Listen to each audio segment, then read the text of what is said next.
Idiom phrases मतलब मुहावरा आपका मुहावरा। तो चार ऑप्शन से a chip on your shoulder, बताइए इसका अर्थ क्या होता है? Chip on your shoulder. Chip मतलब होता है मेमोरी यूज करते हैं इस प्रकार का कुछ वस्तु है।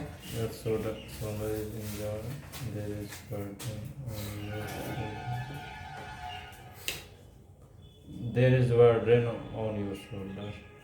हाँ योर शोल्डर इज इंजर्ड, मिलता जुलता नहीं होगा, ठीक है। तो ऐसे ही उसके बाद you are holding a grudge नहीं होगा, यू आर ऐसा नहीं, यही है you there is burden, there is burden, there is a burden on your shoulder, ये सही है। मतलब तुम्हारे पीठ पर कोई बोझ है, इसी का मतलब होता है चिप ऑन योर शोल्डर, तुम्हारे कंधे पर कोई बोझ है।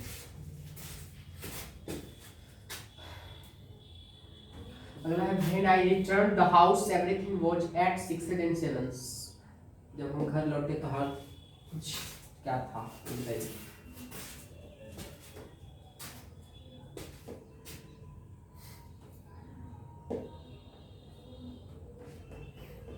ये मतलब जो डांस किया गया था डांस किया उसका अर्थ दिखा In disorder or confusion. ऐसे आसान हो जाता है जब सेंटेंस दे देता है तो। रिक्वायर्ड अमंग 6 और 7 पीपल नहीं होगा, काहे ना मिलता जुलता वर्ड नहीं होना चाहिए, ठीक है। टू हैव 6 और 7 यहाँ पर भी नहीं, मिलता जुलता जहाँ है समझ लो वो अर्थ नहीं है, कुछ और अर्थ है। तो क्या होगा? एन अनप्रेजेंट आर्गुमेंट नहीं हो सकता। इन डिसऑर्डर और कंफ्यूजन मतलब अव्यवस्थित था, क्रम में नहीं था, इसे सी सही है। इन प्लेजेंट आर्गुमेंट का हिंदी क्या? मतलब बेकार बहस, अनप्लेजेंट आर्गुमेंट मतलब जो अच्छा मतलब जिससे बेतलुकी जिसको कह सकते हैं। आर्गुमेंट मतलब बहस, अनप्लेजेंट मतलब बेकार।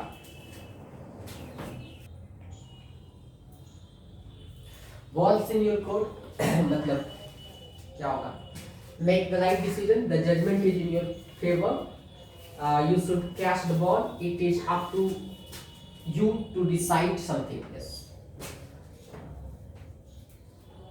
गेंद आपके पाले में है। The judgment is in your favor. Judgment is in, the judgement is in your favour, नहीं ये नहीं होगा यार। मेक द राइट डिसीजन नहीं। बॉल्स इन योर कोर्ट मतलब गेंद आपके पाले में या गेंद आपके कोर्ट में है। मेक द राइट डिसीजन नहीं, ऐसा कुछ नहीं है। The judgement is in your favour नहीं। You should catch the ball, ये तो और ऐसे मिलता जुलता कभी नहीं हुआ। It is up to you to decide something मतलब गेंद आपके हाथ में दे दिया गया है, अब निर्भर आप पर करता है कि आप उसका क्या करेंगे, ठीक है। तो it is up to you to decide something, निर्णय लेना आपको है, तो मतलब आपके पास जिम्मेदारी है, आप क्या करेंगे। तो इसी को कहते हैं बॉल से इन योर कोर्ट, जो करना है करो अपन। तो ये भी सही है।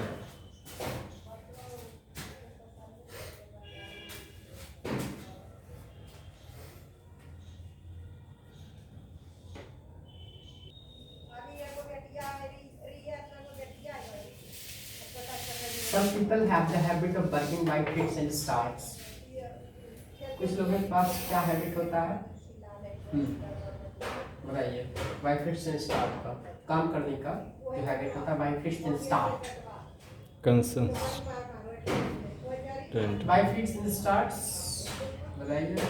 Very seriously, excitedly, consistently, irregularly. See or consistently. नहीं Yeah, exactly.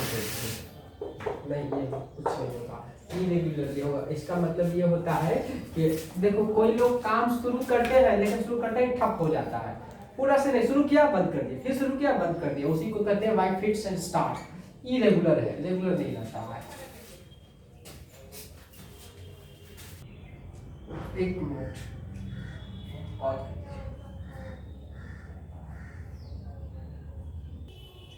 cut a solid figure did not stand straight, apologized for his remarks, created a wrong impression or made a poor impression।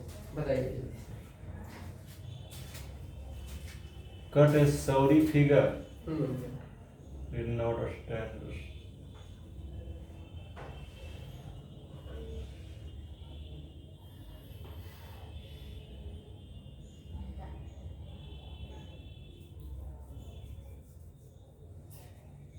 अच्छा है, पूछा जाता है।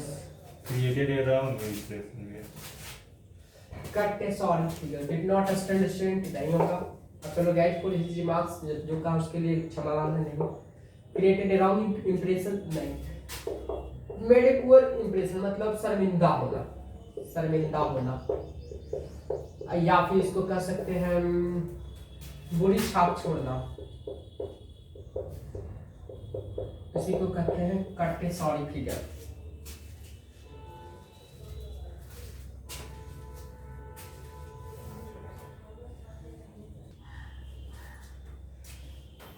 Life is an event of give and take. Give and take का मतलब क्या? दो और लो। ऐसा तो साधन भी नहीं है, ऐसे क्या होगा?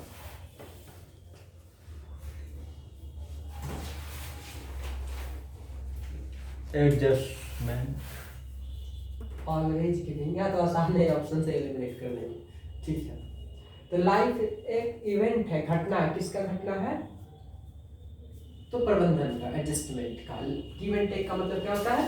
एडजस्टमेंट। ठीक है, give and take.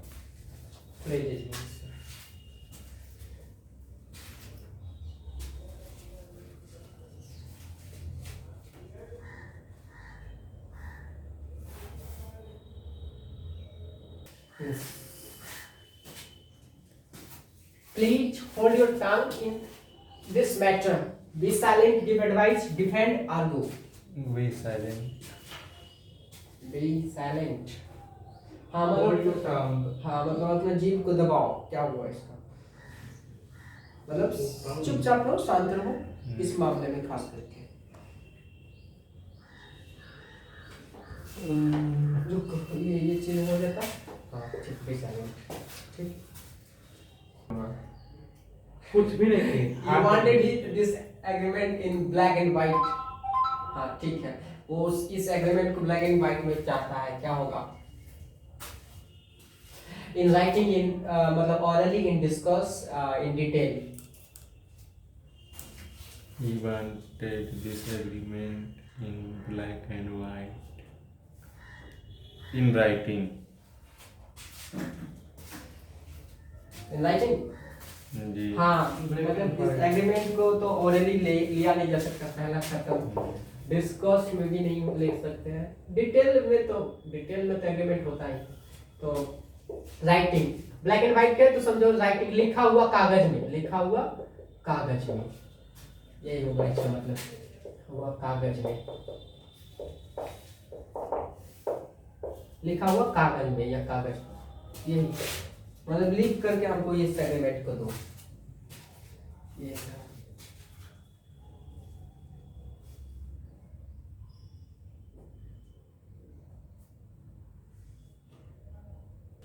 next in cold blood, angrily, deliberately, excitedly, slowly. Slowly होगा। Slowly. नहीं फंसे यहाँ पर। deliberately होगा मतलब जानबूझकर। ये सब आता है याद रखना, जानबूझकर। सेंटेंस में दे देगा तो आसान हो जाएगा, लेकिन ऐसे डायरेक्ट दे दिया तो प्रॉब्लम करेगा।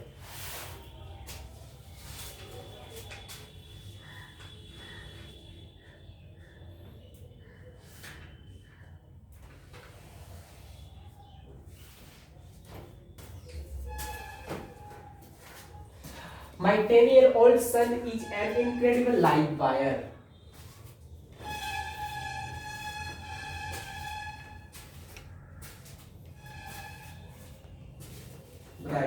नॉटी होगा लाइव वायर का मतलब, या एनर्जेटिक या लाइजी या डेंजरस।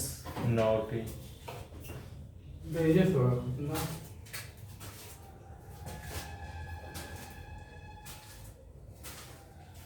इसके पहले ही हम लोग लिखा चुके हैं। जिंदा दिल होता है। हाँ जिंदा दिल व्यक्ति लाइव वायर का मतलब। तो कौन सेंस लेना देखो तो नहीं बताया चाहिए। लाइव वायर, ये लाइव वायर एनर्जेटिक है। डेंजरस तो नहीं होगा, लेजी भी तो नहीं होगा, नोटी या इनर्जेटिक। एनर्जेटिक होगा। लाइव वायर एक पॉजिटिव वर्ड है। क्या है? Positive word. Naughty, lazy, dangerous ये सब नहीं लगा सकते। तो एक ही बच्चा एनर्जेटिक है। मेरा 10 साल का लड़का है जो मतलब बहुत ही ऊर्जावान है।